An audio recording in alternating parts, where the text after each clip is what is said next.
This is a trouser block. I'm going to show you how to draft this from scratch to your own measurements. I won't pretend that this is an easy process. It'll take some time and will probably get very confusing, but all the information you will require is in this film, and I aim to be as clear as possible. My pattern will be fairly neutral in styling. However, it will have pleats in the front and darts in the back. When drafting patterns that don't have these features, they will be modified, and I'll cover that in future films, but for now, it's better to have them in the pattern. Before we can begin, we will need some measurements. When making a block pattern that you'll draft other patterns from, it is important to get accurate measurements. I recommend using a brand new tape measure if possible. The measurements you need are the circumference of the natural waist, WC, circumference of the hips, HC, the crotch depth, or seat. I measure this while sitting, from the waist to the surface I'm sitting on. I note this as CD. The outside leg measurement, from the waist to the centre of the ankle, OL. And the inseam measurement, from the crotch to the centre of the ankle, IL. The distance from the waist to the hip, WH. So that your body can move around within the garment, you'll need to add easing. This is the extra fabric that is added to accommodate all the shapes your body can pull. In the case of trousers, you need space for your arse. I'll be adding 10 cm to the hip measurement because the book I'm using tells me to. There are a bunch of numbers that are just because, and this is the first of them. We can now begin drafting. I lay out my paper. I'm using drafting paper because I still have some in my sewing box, but it's not quite long enough, so I'm sticking 2 sheets together. But use whatever you have access to, just make sure this is longer than your outside leg measurement. First, we draw in the trouser block frame. Draw a vertical line down the right of your paper. Mark a point at the top and label it as 1. From this point, square across. This is your waistline. From 1, measure down CD. Mark this point as 2 and square across. This is your crotch line. From 2, measure down IL and mark this point as 3. Square across, and this is your hemline. Returning to 1, measure down WH and mark this point as 4. Square across, and this is your hip line. On the hip line, from 4, measure 1/4 HC minus 25mm. Okay, we'll pause for a second here. I did say it was going to get confusing. I'm dividing by 4 because there are 4 panels in a pair of trousers. I'm taking out 25mm here because the book told me to. But this is because at your hips, you're fairly flat on the front and bulge out at the back. The 25mm moves the side seam forward. The goal is to have the seam run straight down your side, so when you're fitting the garment, you may need to increase or decrease this measurement to suit your body. I'll also point out again that I added 10 cm of easing to my HC measurement before I did this maths, another number that you can change depending on your body shape. Anyway, I measure 1/4 HC minus 25mm from 4 and mark it 5. I use the same measurement from 2, marking at 0.6, and from 1, marking 0.7. I connect 5, 6 and 7 with a straight line. This is the centre front line and should be parallel to the outside leg line. Take this measurement you've been using, divide it by 4 and take off 10mm. Just go with it. From 6, measure out this distance and mark 0.8. From 8, strike a line at right angles from the crotch line, parallel to the outside leg line until you cross the hemline. Where they intersect is 0.9. This is your inside leg line, and now the frame is finished. From here we can draft the pattern for the front leg panel. First, we have to develop the waist. As I said at the start, there's going to be a small pleat on the front. This seems like an unnecessary complication, however, The pleat shapes the waist, changing the direction of the fabric, allowing it to rise up towards the hips. With the pleat, the waistline on the block remains straight, making it easy to modify the pattern for different shaping later. So now we do a bunch of confusing maths. Take WC and divide it by 4, and take 50mm from this to move the side seam forward. This gives us our front waist measurement. Let's call this FW. Measure 90mm from 7 and mark this 10. Strike a line at right angles down to the hemline. This is the grain line and the centre point for each trouser leg.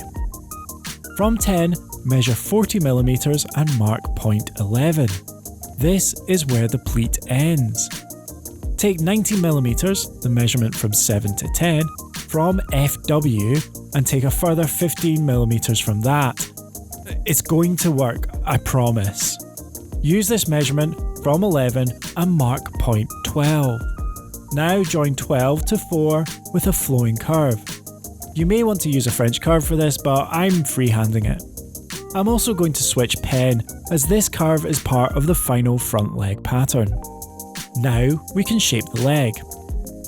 Half IL and measure this up from where the grain line intersects the hemline. From this point, add 80mm and mark this point 14.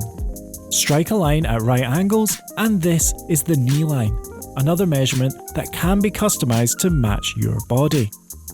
We are now going to mark the width of the cuff.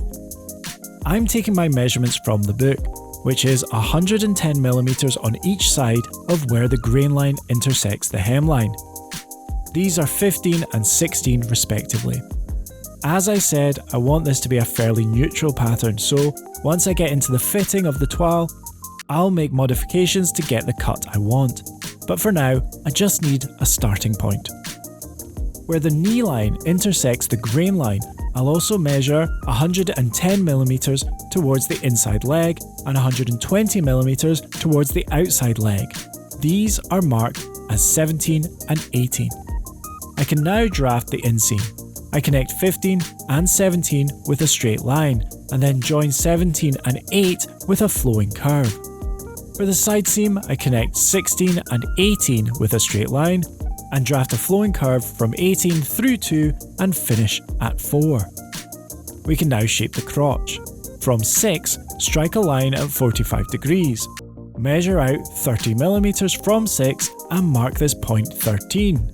Draw a flowing curve from 8 through 13 to 5. Finally, I outline the last of the pattern and the front leg is complete.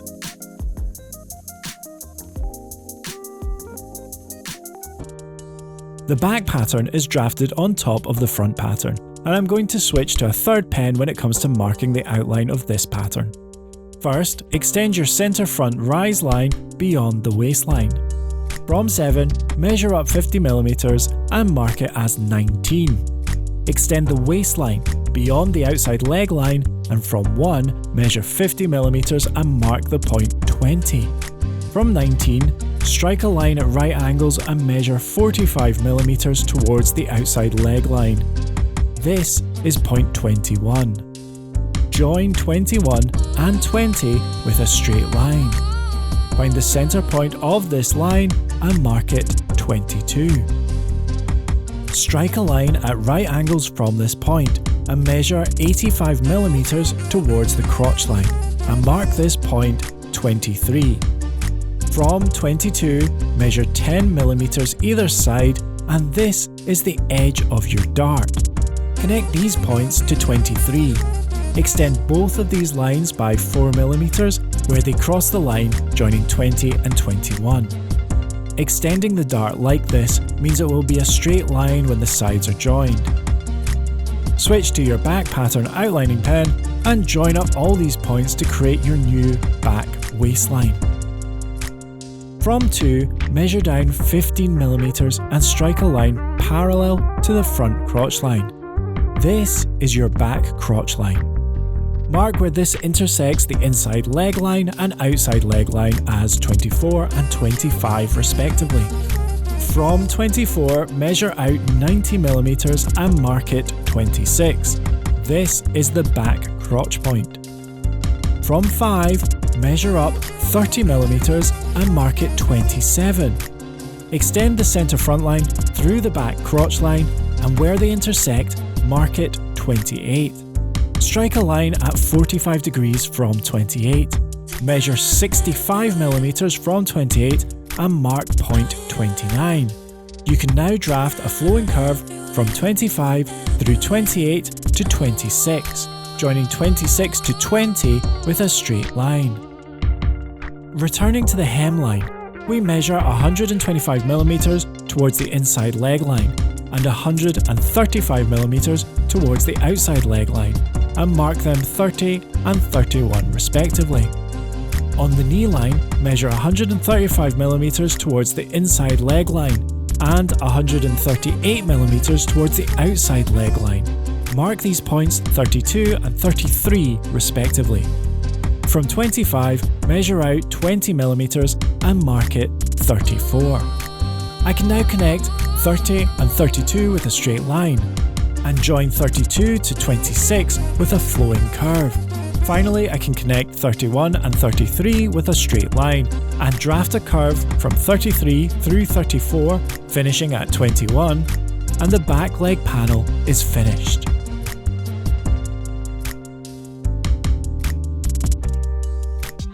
I now have a finished trouser block, and unless the iCard pops in with a link to the next film, I haven't made a 12 for this yet.